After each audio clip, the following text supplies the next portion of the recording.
초대교회 당시까지 로마 제국은 죄수들을 틈만 나면 길거리 한복판에서 십자가에 매달았습니다. 그처럼 십자가형이 현재 진행형으로 진행되고 있던 초기교회 시절에는 성도들이 십자가의 고통이 뭔지, 십자가의 그 아픔이 뭔지, 십자가의 그 끔찍함이 뭔지 너무도 생생히 잘 알고 있었습니다. 그런데 다른 누구도 아닌 하나님의 아들 그리스도 예수께서 바로 그 십자가에 달려 죽으셨다, 이 말이죠.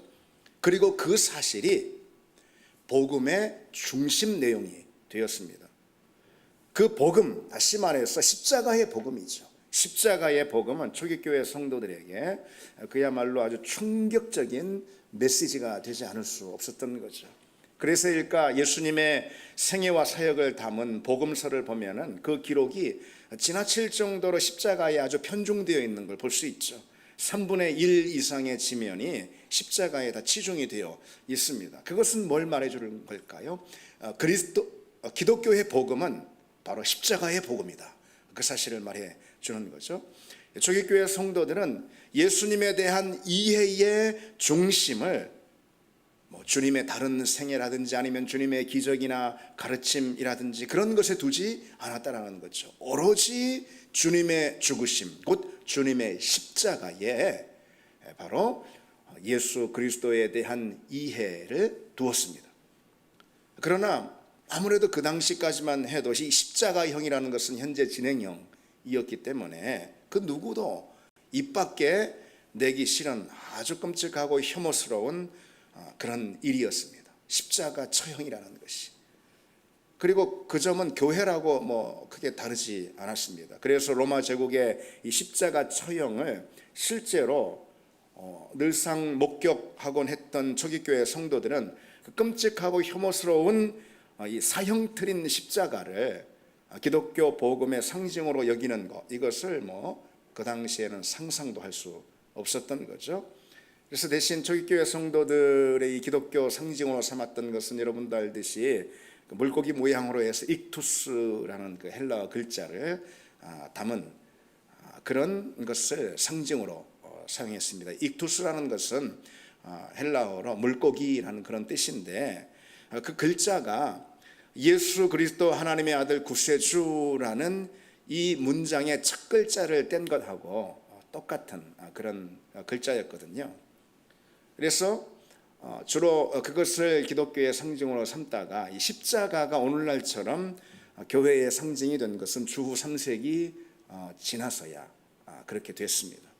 사정이 그러할진데 믿지 않는 유대인들이나 헬라인들에게 이 기독교 복음이 곧 십자가 복음이다, 십자가가 핵심이다, 이 사실은 정말 믿기 어려운 스캔들, 다시 말해서 걸림돌이 되었습니다. 믿어보려고 해도, 교회가 전하는 복음을 믿어보려고 해도 그 복음의 중심 내용이 십자가다라는 이 사실 때문에 종종 걸려 넘어지곤 했다라는 거죠. 사도들 역시 가장 이 사도들을 곤혹스럽게 만든 사실이 뭐냐, 이들이 전해야 될 복음의 중심 내용이 십자가다, 십자가 복음이라는 이 사실이 사도들이 복음을 전할 때 가장 곤혹스러운 것으로 다가왔습니다.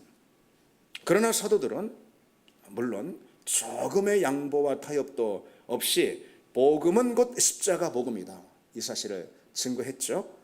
그러자 복음을 전하는 곳마다 말들이 많았고 탈들이 많았고 의심하는 자도 많고 조롱하고 비방하는 그런 사람들도 늘상 많이 있었습니다. 오늘 본문만 봐도요, 고린도 교회에서도 그런 사정들이 있었죠. 십자가의 도가 멸망하는 자들에게는 미련한 것이요 라고 못 받고 있잖아요, 바울이. 그리고 유대인에게는 거리끼는 것이요 이방인에게는 미련한 것이다 라고 이렇게 이 당시 상황을 소개하고 있습니다. 우선 유대인들을 보면은요, 십자가 복음을 거리끼는 것으로 이들은 여겼습니다. 거리끼다라는 것은 이 헬라어로 스칸달론이라는 단어인데, 이것은 수치감이나 혐오감을 불러일으켜서 극렬한 반대나 적개심을 불러오는 그런 주장들, 그런 사건들을 말하는 겁니다. 또한 이 스칸달론이라는 단어는 걸려 넘어지게 하는 돌불이나 아니면 장애물을 말하기도 합니다. 그래서 뭐 오늘날 우리가 쓰는 스캔들, 이것의 어원이죠. 복음을 십자가의 메시지로 들은 그런 사람들 가운데 많은 사람들이 걸려 넘어지곤 했던 거죠. 어떻게 십자가에 달린 죄수를 우리가 구세주로 믿을 수 있느냐? 어떻게 하나님의 아들이 십자가에 달려 죽을 수 있느냐? 어떻게 그것이 복음이 될 수 있느냐? 어떻게 우리더러 그것을 믿으라 하느냐? 그런 반응들이 이 당시에 당연할 수밖에 없었죠. 십자가 복음은 그래서 유대인들에게 특별히 극렬한 저항과 반대를 불러 일으켰습니다. 그래서 복음을 유대인들에게 전하면 유대인들은 복음의 핵심인 그 십자가에 마치 돌부리처럼 걸려 넘어지곤 했어요. 그리고 교회를 핍박했습니다. 이들은 십자가에 달려 죽은 그런 약해 빠진 메시아는 믿을 수 없다라는 태도를 보였어요. 이들은 표적을 행하는 메시아를 구했어요. 그래서 본문에 보시면은 유대인은 표적을 구하고 그랬잖아요. 유대인들은 표적, 곧 능력과 기적을 구했어요.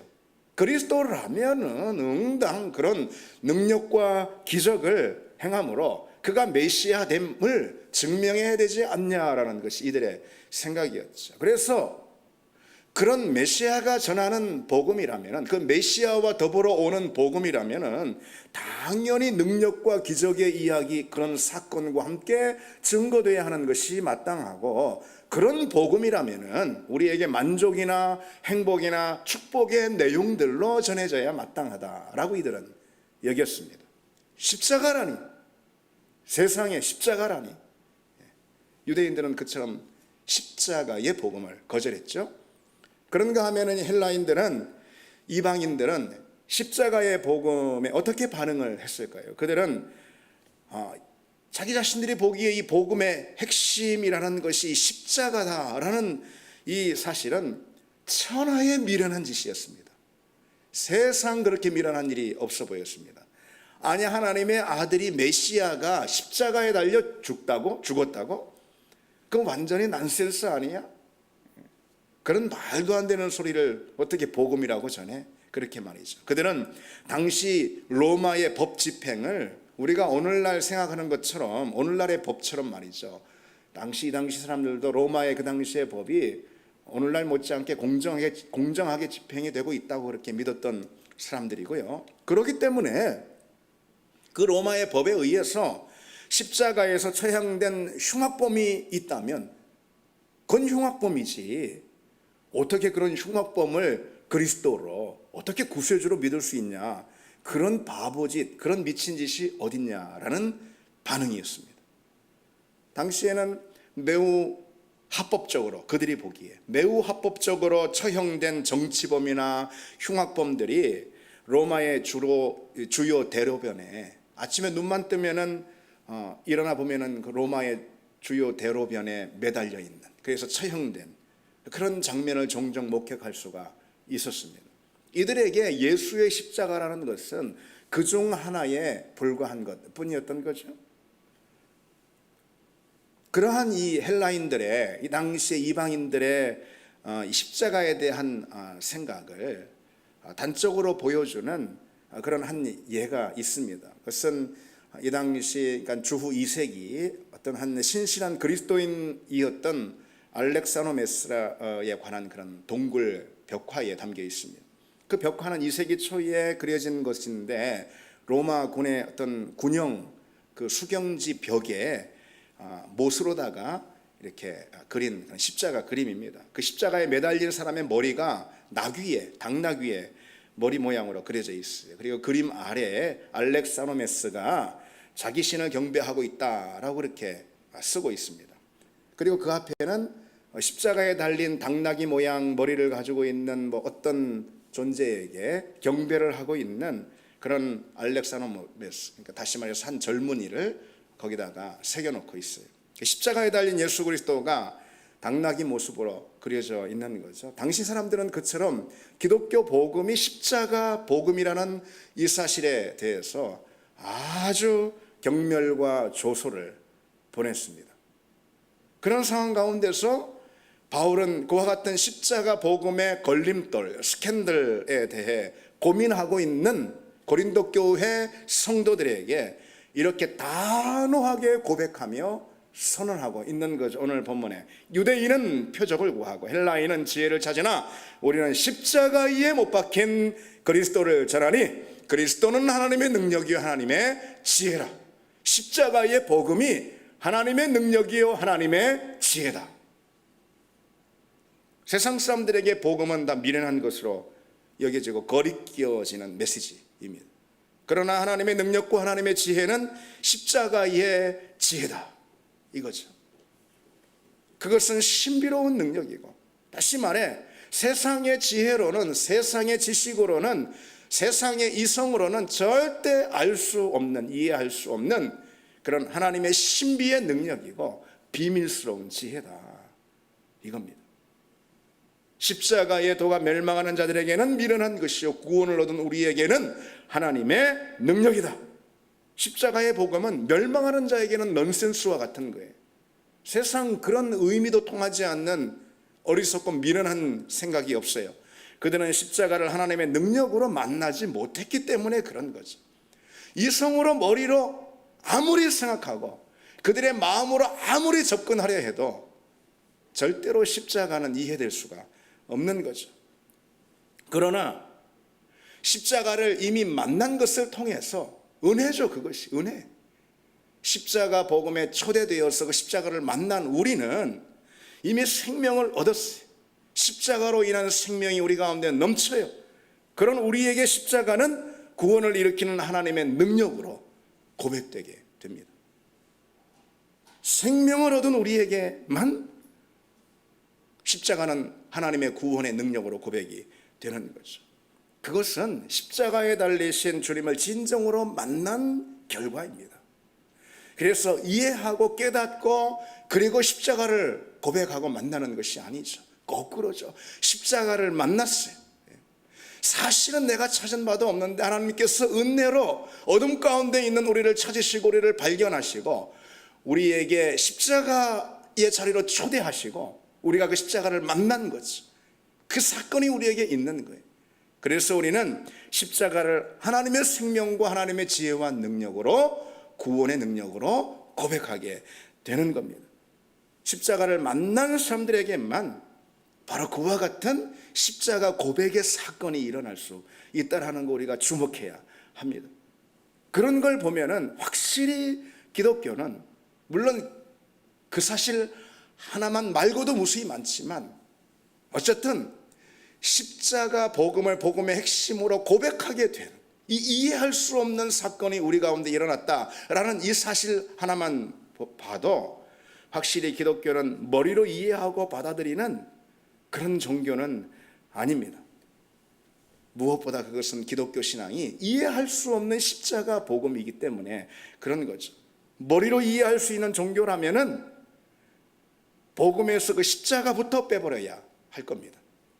우리는 십자가를 그런데 머리로 이해하는 사람이 아니고 깨달은 사람이 아니고 만난 사람입니다. 십자가의 놀라운 은혜의 사건과 부딪힌 사람입니다. 물론 그것은 하나님께서 우리에게 값없이 주신 은혜의 사건인 거죠.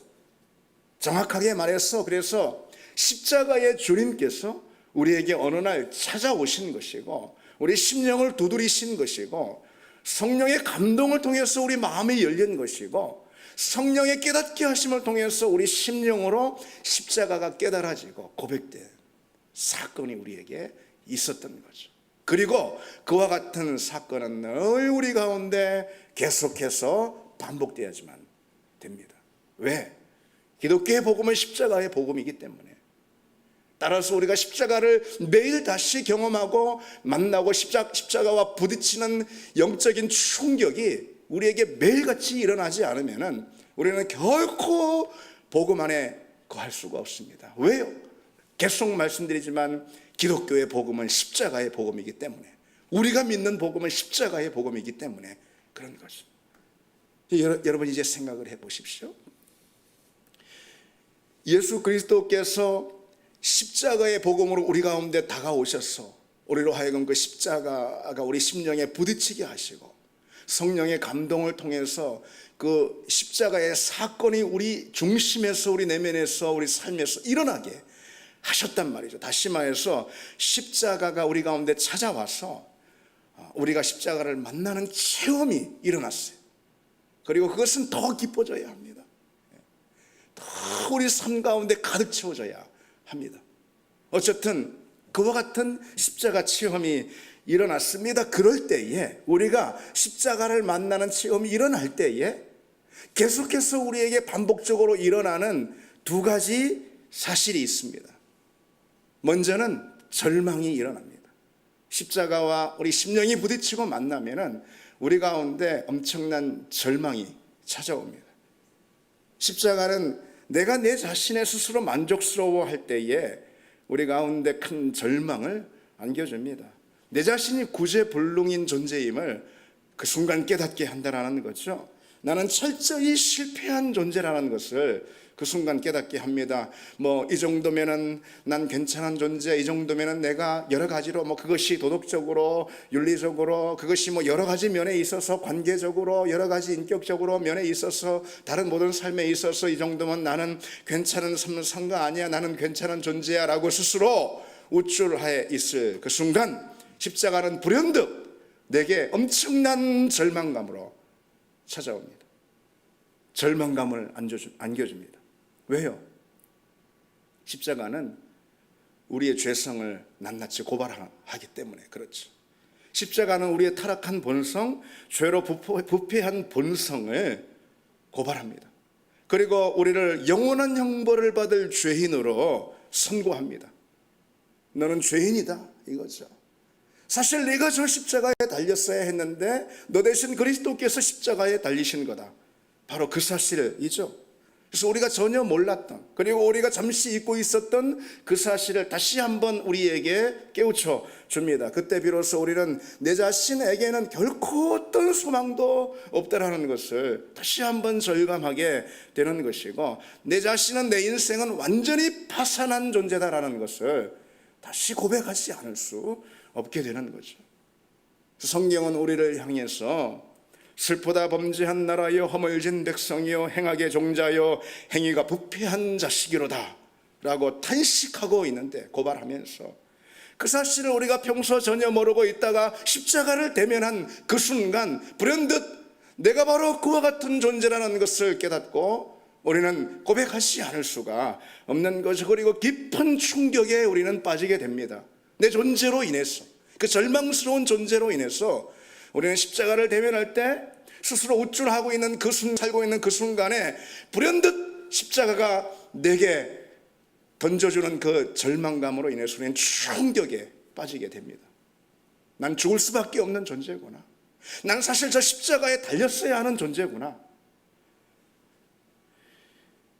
그리고 우리 역시 다윗의 고백에 참여하게 됩니다. 내가 죄악 중에 출생하였으며 어머니가 죄 중에 나를 잉태하셨나이다. 그리고 바울의 고백 역시 우리의 주된 고백이 되지 않을 수가 없는 거죠. 오호라 나는 곤고한 사람이요, 이 사망의 몸에서 누가 나를 건져내랴. 나는 죄 덩어리입니다. 나는 나로선 아무것도 이룰 수도 행할 수도 그 어떤 선한 결과도 낼 수 없는 나는 죄 덩어리입니다. 나는 구제불능입니다라는 자기 인식이 들어오게 됩니다. 자기 자신에 대한 완전한 절망의 순간에 빠지게 됩니다. 그게 바로 십자가가 우리에게 가장 먼저 행하는 일이죠. 여러분, 우리가 복음을 믿는다는 것은 무엇보다도 우리 자신이 그 십자가에 달려야 마땅한 존재, 마땅한 죄인이라는 이 사실을 깨닫는 것으로부터 시작이 되죠. 잊으셨습니까, 여러분? 잊을 수가 없어요. 왜? 우리 앞에 십자가가 있잖아요. 우리가 믿는 복음이 십자가의 복음이잖아요. 그러니 우리는 이 사실을 잊을 수가 없는 거예요. 십자가가 무엇보다 그것을 폭로해 줍니다. 따라서 우리가 이 사실을 알아야 하는 거죠. 복음은 결코 우리 자아를 축혀 세워주거나 북돋아주지 않습니다. 우리 자아의 죄된 그 본성을 직시하게 만들고, 그 순간 우리는 절망에 빠지고 그 절망으로 인해 큰 충격에 잠기게 됩니다. 이렇게 우리가 그런데 아마 의문을 제기할 수 있을지 모르겠습니다. 우리가 복음으로 인해서 기뻐해야 하는 거 아닌가? 맞습니다. 그러나 1차적으로는 우선적으로는 그렇지 않습니다. 왜 그렇죠? 말씀드리고 있듯이 복음이 십자가 복음이기 때문에 그렇습니다. 왜 예수 그리스도께서 하나님의 아들이 십자가에 달리셨는가요? 그분이 죄가 있어서가 아닌 우리의 죄로 인해 그분이 우리 대신 십자가에 달리셨죠. 하나님의 아들조차 십자가에 달려야 하는 그 죄가 우리에게 있다면은 우리 피조물인 우리 인간인 우리는 그보다 더 절망스러운 순간이 어디 있겠냐 이거죠. 그보다 더 완전히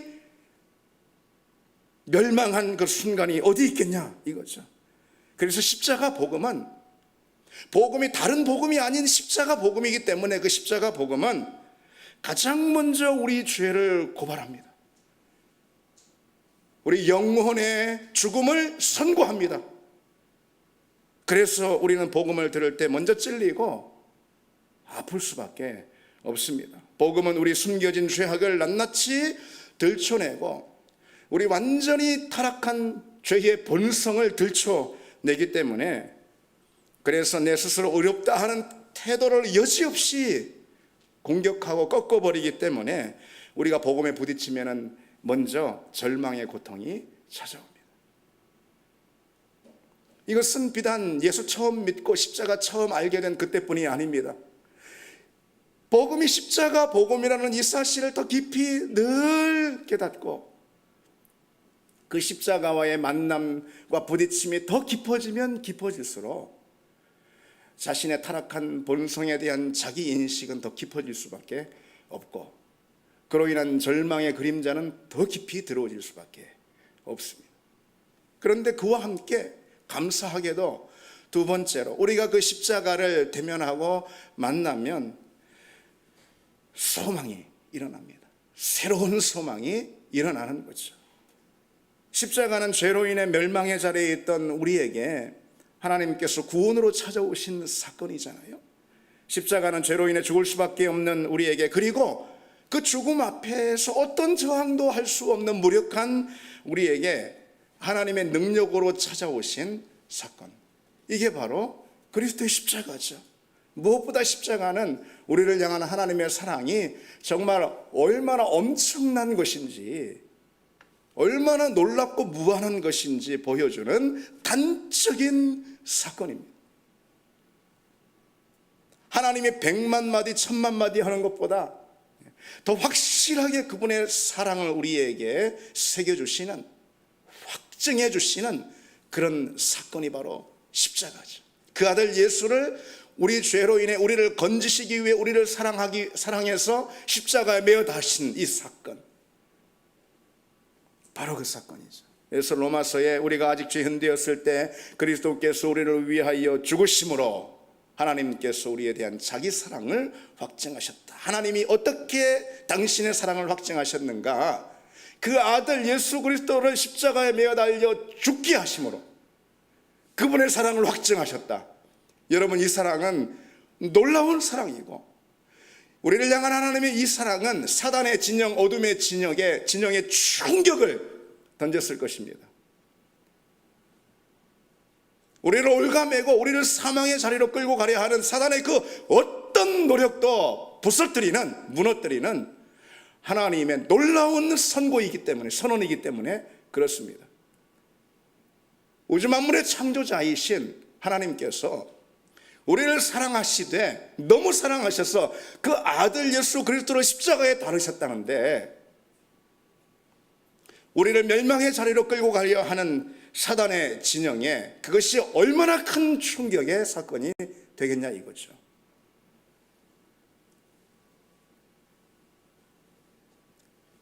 그처럼 하나님께서 우리를 향한 당신의 사랑을 십자가라는 사건을 통해서 보여주셨다라는 사실은 그 사랑이 어떤 사랑인지 단적으로 보여주는 거죠. 그분의 사랑의 열심, 그분의 사랑의 열정, 그분의 사랑의 고집스러움, 이것이 얼마나 대단한 것인지 단적으로 보여주는 사건입니다. 그 사랑은 그래서 그 누구도 막을 수 없는 것이며, 심지어 그 사랑의 대상인 우리가 거부하고 저항한다 할지라도 하나님의 사랑은 결단코 포기되지 않을 거라는 것을 그 십자가의 복음이 증거해 주는 거죠. 십자가는 우리를 향한 하나님의 사랑을 결코 하나님께서 물리지 않을 거에 대한 그분의 강력한 의지의 천명입니다. 십자가는 우리를 향한 당신의 사랑을 결코 단념하지 않을 거라는 그분의 단호한 선언입니다. 세상에 그 무엇도, 죽음도 권세도 그 무엇도 끊을 수 없다라는 하나님의 강력한 의지의 표현이죠. 여러분, 십자가는 아버지가 아들을 내주는 사건인데, 이거는 인간사인 우리 세상에서 봐도 다는 아니더라도 충분히 이해될 수 있는 거 아니겠어요? 아들이 아버지를 내어줬어요. 어떤 목적을 위해서. 여러분, 그 목적이 성취되지 않겠어요? 어떤 그 목적을 위해서 아버지가 아들을 내줬단 말이죠.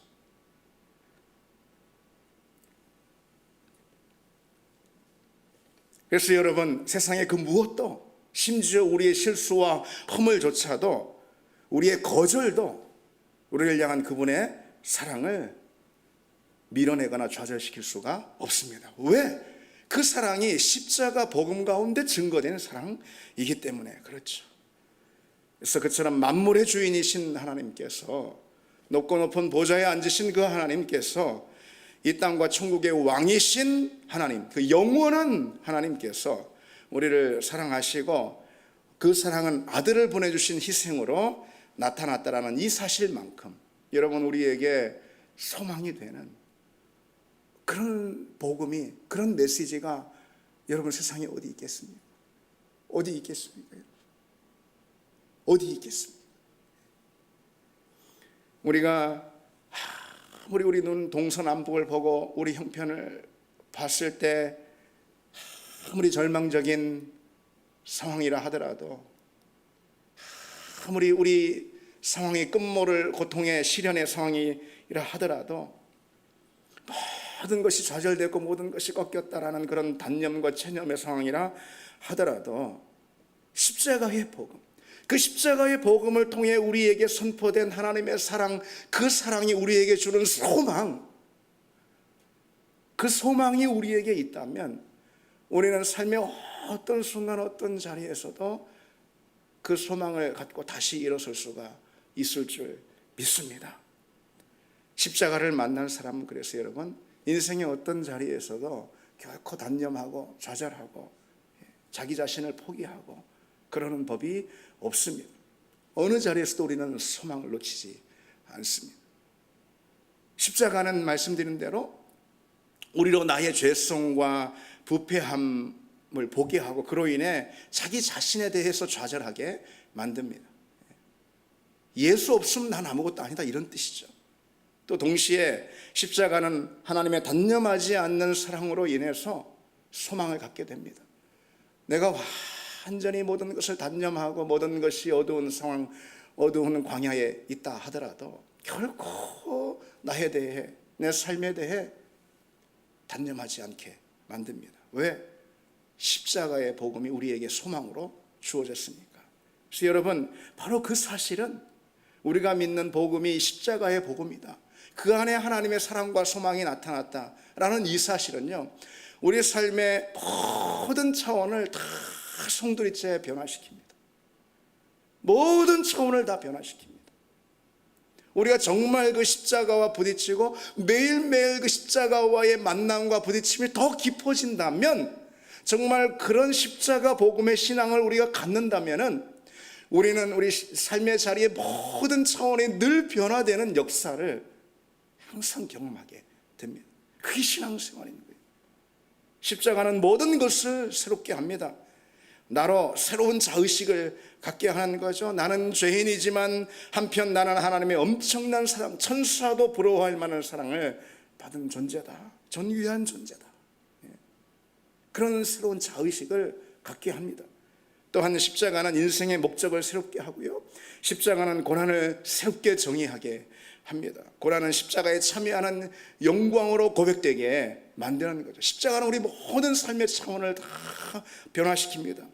십자가는 예배를 또 새롭게 합니다. 여러분, 예배 자체가 은혜의 자리가 아닐 수 없게 만드는 거죠. 왜? 우리가 예배 가운데 주로 고백하고 경배하는 그분이 십자가에 달리신, 우리를 사랑하사 우리를 위해 십자가에 달리신 하나님이기 때문에 우리의 예배의 차원을 완전히 새롭게 합니다.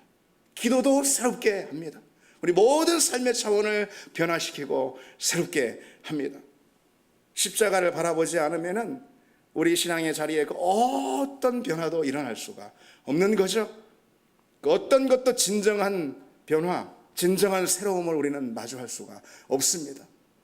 십자가 복음이 될 때 그와 같은 은혜와 능력을 경험할 수 있을 줄 믿습니다. 우리 같이 이 찬양 부르고 기도하시겠습니다. 아까 부른 찬양